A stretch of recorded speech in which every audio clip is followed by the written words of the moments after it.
Law academy സമരത്തിൽ CPM-ൽ രണ്ട് അഭിപ്രായം. സർക്കാർ ഇടപെടൽ വൈകരുതെന്നും അക്കാദമി കൈവശം വെച്ചിരിക്കുന്ന ഭൂമി ഉടൻ തിരിച്ചുപിടിക്കണമെന്നും VS അച്യുതാനന്ദൻ ആവശ്യപ്പെട്ടു. എന്നാൽ സമരം ഒരു ക്യാമ്പസിനകത്തെ വിഷയം മാത്രമാണെന്ന് CPM സംസ്ഥാന സെക്രട്ടറി പറഞ്ഞു. പ്രിൻസിപ്പൽ രാജിവെക്കണമെന്നത് വിദ്യാർത്ഥി സംഘടനകളുടെ മാത്രം ആവശ്യമാണെന്നും കോടിയേരി ബാലകൃഷ്ണൻ വ്യക്തമാക്കി. തിരുവനന്തപുരം ലോ അക്കാദമി ലോ കോളേജിലെ സമരത്തിൽ CPM-ൽ വ്യത്യസ്ത നിലപാടെന്ന വിമർശനം ഉയരുന്നതിനിടെയാണ് പരസ്യ പ്രതികരണവുമായി നേതാക്കൾ രംഗത്തെത്തിയത്. ലോ അക്കാദമി സമരം ഒരു കോളേജിനകത്തെ സമരം മാത്രമാണെന്നായിരുന്നു CPM സംസ്ഥാന സെക്രട്ടറി കോടിയേരി ബാലകൃഷ്ണന്റെ പ്രതികരണം. അതെ, ഒരു കോളേജിൽ നടക്കുന്ന വിദ്യാർത്ഥികളുടെ സമരമാണ്. ഒരു കോളേജിൽ മാത്രം ബാധകമായിട്ടുള്ള സമരമാണ്. ആ കോളേജിനകത്ത് നടക്കുന്ന സമരം ബന്ധപ്പെട്ടവർ ഇടപെട്ട് ആ സമരം തീർപ്പാക്കാൻ വേണ്ടിയിട്ടുള്ള ഇടപെടൽ നടത്തണം. ലോ അക്കാദമിയിലെ സമരം രാഷ്ട്രീയ സമരമാക്കാനാണ് BJP ലക്ഷ്യമിടുന്നതെന്നും കോടിയേരി ആരോപിച്ചു. കോളേജ് പ്രിൻസിപ്പൽ ലക്ഷ്മി നായർ രാജിവെക്കണമെന്ന SFI ഉൾപ്പെടെയുള്ള സംഘടനകളുടെ ആവശ്യത്തെക്കുറിച്ച് ചോദിച്ചപ്പോൾ പ്രതികരണം ഇങ്ങനെ: അല്ല, വിദ്യാർത്ഥി സംഘടനകൾ ഒരാവശ്യം ഉന്നയിക്കുന്നത് പാർട്ടിയോട് ചോദിക്കേണ്ട കാര്യമില്ല. ആ മുദ്രാവാക്യം ഉന്നയിച്ചിരിക്കുന്ന വിദ്യാർത്ഥികളുടെ ആവശ്യമാണ്. CPM അവിടെ സമരം അവിടെ നടത്തുന്നില്ല. വിദ്യാർത്ഥി സമരത്തിന് പിന്തുണ പ്രഖ്യാപിച്ച ഇന്നലെ സമരപന്തലിലെത്തിയ VS അച്യുതാനന്ദൻ ഇന്നും നിലപാട് ആവർത്തിച്ചു. അക്കാദമി അനധികൃതമായി കൈവശം വെച്ചിരിക്കുന്ന ഭൂമി തിരിച്ചുപിടിക്കണമെന്ന് പറഞ്ഞ VS സർക്കാർ ഇടപെടൽ വൈകുന്നത് ശരിയല്ലെന്നും കൂട്ടിച്ചേർത്തു. അടിയന്തരമായി ഇടപെട്ട് നിയന്ത്രിക്കുന്നതിനാണ്, അതായത് ശരിയല്ല അത് ഇടപെടാതിരിക്കുന്നത്. വിഷയത്തിൽ പാർട്ടി നിലപാടിനെ കുറിച്ച് ചോദിച്ചപ്പോൾ VSന്റെ മറുപടി ഇതായിരുന്നു: പാർട്ടിയുടെ ഔദ്യോഗിക നേതൃത്വവുമായിട്ട് നിങ്ങൾ ചോദ്യകർത്താക്കൾ എന്നോട് ചോദിച്ച അതേ ചോദ്യം തന്നെ അവരെല്ലാം ചോദിക്കാവുന്നതാണ്. മാതൃഭൂമി ന്യൂസ്, തിരുവനന്തപുരം.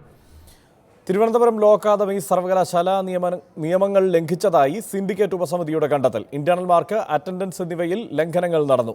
ശുപാർശകളില്ലാതെ കണ്ടെത്തലടങ്ങിയ റിപ്പോർട്ടിൽ നാളത്തെ സിൻഡിക്കേറ്റ് യോഗം തീരുമാനമെടുക്കും. AIYF നടത്തിയ സെക്രട്ടേറിയറ്റ് മാർച്ച് അക്രമാസക്തമായി. പ്രശ്നത്തിൽ BJP നേതാവ് V മുരളീധരൻ അനിശ്ചിതകാല ഉപവാസം ആരംഭിച്ചു. ലോ അക്കാദമി പ്രിൻസിപ്പലിനും മാനേജ്മെന്റിനുമെതിരായ വിദ്യാർത്ഥികളുടെ പരാതി പരിശോധിച്ച സിൻഡിക്കേറ്റ് ഉപസമിതി കോളേജിൽ നിയമലംഘനങ്ങൾ നടത്തിയതായി കണ്ടെത്തി. ലോ അക്കാദമി പ്രിൻസിപ്പലിനും മാനേജ്മെന്റിനുമെതിരായ വിദ്യാർത്ഥികളുടെ പരാതി പരിശോധിച്ച സിൻഡിക്കേറ്റ് ഉപസമിതി കോളേജിൽ നിയമലംഘനങ്ങൾ നടന്നതായി കണ്ടെത്തി. വിദ്യാർത്ഥികളുടെ ഇന്റേണൽ മാർക്ക്, ഹാജർ എന്നിവയിൽ സർവകലാശാല നിയമങ്ങളുടെ ലംഘനങ്ങൾ ഉണ്ടായിട്ടുണ്ട്.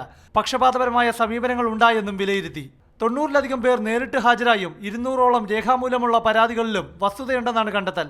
മാനേജ്മെന്റിനെതിരായ പല പൊതുസ്വഭാവമുള്ള പരാതികൾക്കും അടിസ്ഥാനമുണ്ടെന്നും കണ്ടെത്തി.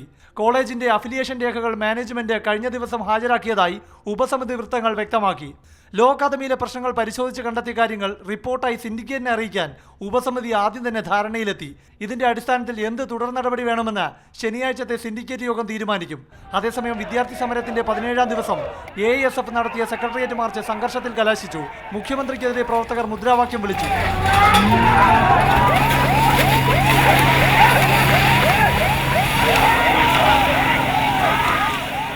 ABVP ലോ അക്കാദമി സൊസൈറ്റിയുടെ ഓഫീസിലേക്ക് തള്ളിക്കയറി.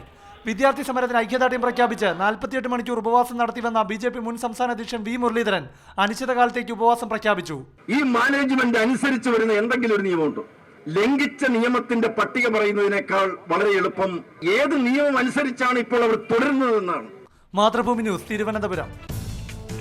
ചർച്ചയിൽ KPC secretary Shri Jyothikumar Chamakkala, SFI സംസ്ഥാന president Shri Jaick C Thomas, law അക്കാദമിക്ക് മുന്നിൽ നിരാഹാര സമരം തുടരുന്ന BJP ദേശീയ നിർവാഹക സമിതി അംഗം ശ്രീ V മുരളീധരൻ, രാഷ്ട്രീയ നിരീക്ഷകൻ ഡോക്ടർ സെബാസ്റ്റ്യൻ പോൾ എന്നിവരാണ് പങ്കെടുക്കുന്നത്.